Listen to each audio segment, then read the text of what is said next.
vamos chamar o professor doutor Rubenilson Pereira de Araújo, da UFT, Campus de Porto Nacional.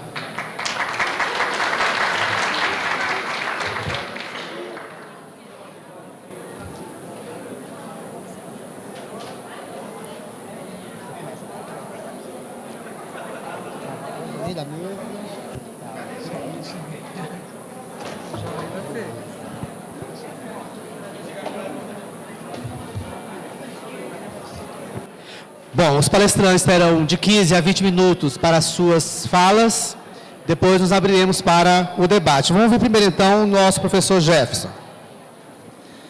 Michel Temer, ele quer levar o povo no migué, mas o povo não é bobo. Estamos na rua contra o golpe de novo, contra a terceirização, sem cortes na educação. Nosso povo vai lutar, Temer golpista, nós vamos te derrubar. Primeiramente, fora Temer, boa tarde a todos e todas. Eu sou Jefferson, sou professor aqui da Rede Municipal de Palmas, também faço parte do Levante Popular da Juventude. E eu queria trazer alguns elementos para a plenária, para os congressistas, para os delegados e também para os dirigentes sindicais acerca da juventude relacionada ao tema da mesa. E queria começar falando que o Brasil hoje ele tem aproximadamente 50 milhões de jovens. Então, 1/4 da população brasileira é composta por jovens. E que juventude é essa? De acordo com a nossa confederação e a nossa Central Única dos Trabalhadores, a juventude trabalhadora é aquele pessoal que tem entre 18 e 35 anos.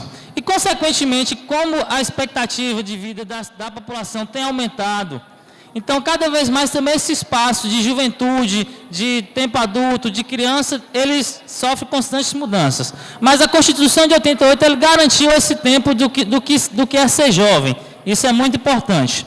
E essa é a característica do jovem trabalhador. Só que a gente tem duas realidades, as realidades do município e do Estado. Então, por exemplo, se a gente for ver hoje, o último concurso que teve na Rede Estadual da Educação foi em 2009 e 2008, se não me engano, isso? Então, já vai fazer 10 anos. Essa demora em realizar concursos públicos faz com que o pessoal efetivo vá se envelhecendo mais e não há uma renovação nas pessoas que trabalham na rede. Então, isso é um problema que deve ser enfrentado. Porque, por exemplo, Palmas teve concurso em 2010 e em 2014. Então, teve 2 concursos nesse último período. E se a gente for ver a Rede Palmas, ela tem uma característica de ter rostos mais jovens do que a rede estadual. Então, a gente tem esse cenário, essa imagem do que é a rede estadual, essa dificuldade de ter pessoas mais jovens compondo o quadro efetivo, e nas redes municipais, que consequentemente podem ter tido concursos nos últimos períodos, tem uma renovação. Isso é muito bom, porque todo mundo envelhece, e a gente precisa trazer rostos novos para a luta, e porque a gente precisa de pessoas para estar do nosso lado. E a gente também, eu queria que vocês juntassem a minha fala com a juventude que a gente está lidando cotidianamente, que são os nossos alunos. Então, tudo que eu falar, tentem remeter também para esse contato e essa facilidade que nós, professores e professoras, temos com o aluno. Então, tudo que eu falar, não tenham dúvida de que nós somos os exemplos para os nossos alunos e temos que ter a consciência disso, da importância que isso significa na vida deles. E eu queria dividir 5 pontos, tentar ser o mais breve possível, caracterizar. O primeiro ponto é o que é ser jovem. Então, a juventude, para os jovens mais velhos, a juventude é um período bom da vida. Então, quando a gente se lembra da juventude, geralmente a gente se lembra daquelas passagens que a gente aproveitou bastante. E por que a gente aproveitou bastante? Porque no início da nossa vida, o nosso comportamento não está tão preso aos padrões do estilo de vida capitalista. Principalmente 2 padrões. Quanto mais jovem a pessoa, mais ela não tem compromissos, tanto familiares como trabalhistas. Mas quando a gente vai falar de uma juventude trabalhadora, então bora se remeter aos compromissos familiares. Então, as pessoas estão demorando mais tempo para casar, então ela tem uma maior liberdade familiar, não tem compromisso com a esposa, com o marido, com filhos. Isso faz com que a juventude tenha a capacidade, a potencialidade de participar de vários espaços que as pessoas mais velhas são impedidas, por causa da família, por causa dos filhos. Então isso é uma característica que o dirigente sindical ele tem que começar a se preocupar e olhar para o jovem que está lá na base, que é trabalhador e é trabalhadora, e perceber que ali tem um potencial justamente por causa dessa facilidade. Então esse jovem. E outra característica do jovem, e não é uma característica boa, é que geralmente quando as coisas ruins acontecem, quando chega a crise, quem é o primeiro grupo da sociedade que é mais afetado é a juventude. E para isso eu vou trazer alguns exemplos. Quem é o primeiro afetado, por exemplo, pelo desemprego? Quem é que não tem experiência para ocupar o mercado de trabalho? É a juventude. Então a juventude tem mais dificuldade de arranjar emprego porque não tem experiência. Ou então também porque está entrando no plano de carreira agora, o plano de carreira está no início da carreira e o plano de carreira não está sendo cumprido. Então ele é o mais afetado também por causa disso. Outra coisa é a juventude, tanto trabalhadora e como estudante ou não trabalhadora, ela é afetada diretamente também pela violência. Então, por essa especificidade da juventude estar permeando os mais diversos espaços, então ela está em mais lugares de lazer, seja em festas, em outros espaços. Então ela está mais suscetível a ser atingida pela violência. E um dado interessante é que, da década de 90 até 2010, a violência na sociedade brasileira diminuiu. Por mais que a gente, as notícias sensacionalistas falam que a gente não pode sair de casa, que a gente tem que viver cercado de segurança, mas o índice de violência proporcionalmente na sociedade diminuiu. Só que se a gente fizer um recorte na juventude, o índice de violência entre jovens aumentou. Enquanto o índice de violência da população diminuiu, a parcela da juventude aumentou, então sofreu mais com violência, isso é importante. E outra coisa também é que, no fato nosso, quem é o primeiro grupo da sociedade que é afetado pela má qualidade da educação? Quem é o grupo da sociedade que está no auge, que está na etapa de estar estudando? É a juventude. Então, a maioria dos estudantes do país são jovens. E quando a educação vai ruim, consequentemente, a juventude ela sofre com essa dificuldade que passa a educação. Esse é um ponto. Então, essa é a juventude, trabalhadora e não trabalhadora, que a gente tem. E são algumas características principais dela. Outra coisa, o segundo ponto, que eu queria que nós temos que reconhecer, e acho que essa mesa que é central, para que a gente reconheça a diversidade que existe entre nós. Não só entre jovens, mas entre nós, população. E isso é um fato extraordinário, maravilhoso da nossa raça humana.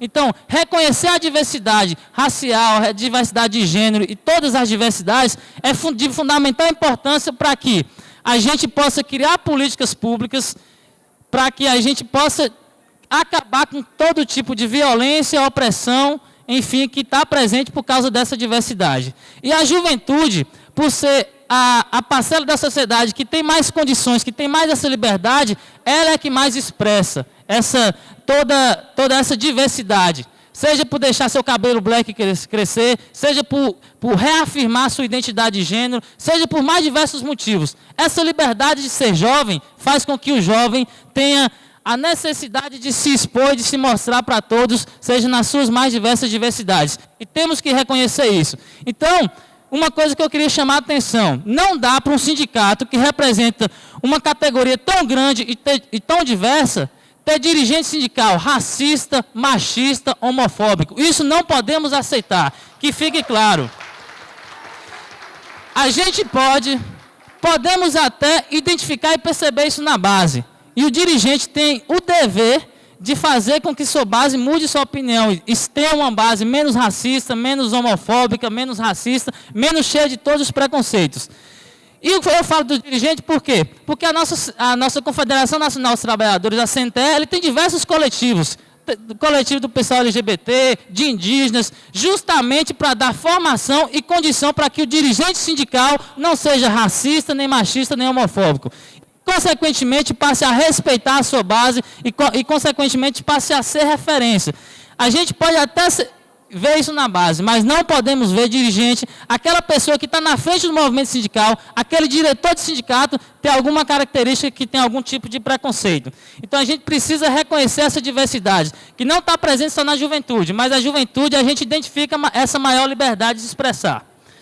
Outro passo que eu queria falar é principalmente reconhecer os avanços que tivemos nos últimos anos. Nos últimos 12 anos, eu estou acostumando a falar que nunca na história desse país a gente viu os nossos impostos, o imposto que a gente paga, ser tão bem revertido. Porque se a gente for perceber, nos últimos 12 anos, o tanto de políticas públicas foram implementadas, Minha Casa Minha Vida, ProUni, Luz para Todos, isso tudo significa, o piso nacional dos professores, o dinheiro do Fundeb, essas políticas públicas significam o quê? Significa que o dinheiro dos nossos impostos estava voltando para a sociedade. E a gente tem que começar a perceber isso. Então, por mais que tenha ocorrido corrupção em diversos setores, no executivo, legislativo e até no âmbito federal, a gente tem que reconhecer que por mais que essa corrupção, essa desgraça toda que tira o dinheiro nosso, mas o dinheiro foi bem investido. As políticas públicas chegaram. Então, isso facilitou, por exemplo, uma característica da juventude. As vagas nas universidades aumentaram. Então, aumentaram de 10% para 17%. Aumentou quase tudo que não aumentou em 500 anos. Essa facilidade do jovem tem adentrado a universidade, seja construindo universidades, foram construídas mais de 30 universidades nos últimos 12 anos, ou seja, pelas políticas nas universidades particulares, seja pelo FIES ou pelo ProUni, fez com que o jovem se capacitasse e, consequentemente, adentrasse ao mundo do trabalho. E eu trago outro dado importante para que a gente analise de fato a realidade. Em 2014, tem 1 ano e 9 meses, em 2014, o Brasil atingiu o seu menor índice de desemprego da sua história. Em 2014, há 1 ano e 9 meses atrás. Pode procurar no Google que vocês vão achar. O menor índice de desemprego da história estava 1 ano atrás. Foi o último ano do governo Dilma, porque em 2015, quem governou foram os bandidos golpistas do Legislativo, aqueles deputados e senadores. Em 2015, Dilma não governou. E eles trataram de fazer com que 2015 e 2016 fosse uma desgraça para o país. A gente saiu do menor índice de desemprego em 2014 e a gente está na desgraça que está agora. Culpa dos golpistas. E que isso fique claro. Mas essa facilidade do jovem estudar fez com que também ele tivesse emprego. Então, o jovem, nessa onda de emprego, ele adentrou mais o mercado de trabalho. Só que, infelizmente, se a gente for perceber, os sindicatos, eles não foram tão ocupados pela juventude. E aí eu queria entrar no próximo ponto, é que qual a capacidade nossa que o sindicato, que o Sintete, os sindicatos do Brasil, as centrais de trabalhadores estão tendo até que ponto tem capacidade para dialogar, para que o sindicato seja um espaço agradável para a juventude. E não só para a juventude. Eu acho que a gente precisa fazer uma avaliação e reavaliar sempre as nossas práticas. Isso é de fundamental importância. Então, queria chamar a atenção para todas as pessoas que são delegados, dirigentes sindicais, diretores de sindicato, que a gente precisa transformar o sindicato em um espaço agradável. Não dá para a gente chegar e todas as reuniões de sindicatos serem da mesma forma. A gente tem que começar a implementar algumas coisas, seja uma música no começo da reunião, seja um poema, seja uma forma dinâmica de tratar a reunião, porque as pessoas só vão começar a participar, começar a frequentar e vão lotar as reuniões e assembleias se esses espaços forem agradáveis. A gente vai no lugar e só volta no lugar se a gente gostar do lugar. Então, as pessoas, a base nossa, ela tem que sentir o sindicato essa agradabilidade, tem que ser esse espaço agradável para que ele vá e volte depois. Então, é chamar a atenção porque alguns métodos, algumas metodologias podem ser implementadas, seja para chamar a atenção da juventude, seja para chamar o povo LGBT, que tem o nosso número de professores e professoras LGBTs na nossa rede é enorme, e a gente precisa criar espaços para que eles se sintam agradáveis, para chegar para dentro do sindicato. Então, eu chamo a atenção para isso. A juventude, por ter essa maior liberdade, ela só volta e ela só participa do sindicato se ele se sentir agradável e se sentir que o sindicato, enfim, é o espaço para ele. Para finalizar, eu queria falar de um último ponto, para que a gente se sinta enquanto Sintete, a gente saia desse congresso e, de fato, a gente construa o Sintete, a gente construa o Sintete na base. O camarada Lenin, da Revolução Russa, ele falava uma coisa interessante. Não é na revolução que a gente vai fazer a nossa organização. Então, não é no momento que as coisas estão nos seus extremos, não é no momento de greve que a gente vai fazer um Sintete de força.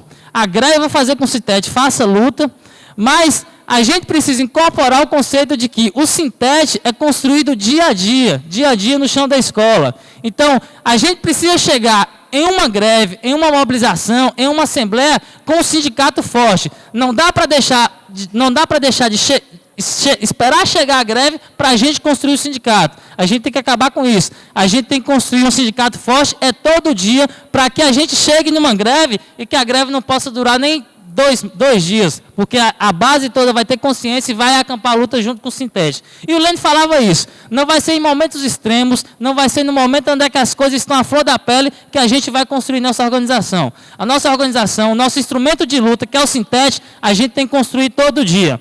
E trago mais uma frase do camarada Marighella, que foi inimigo número 1 da ditadura militar.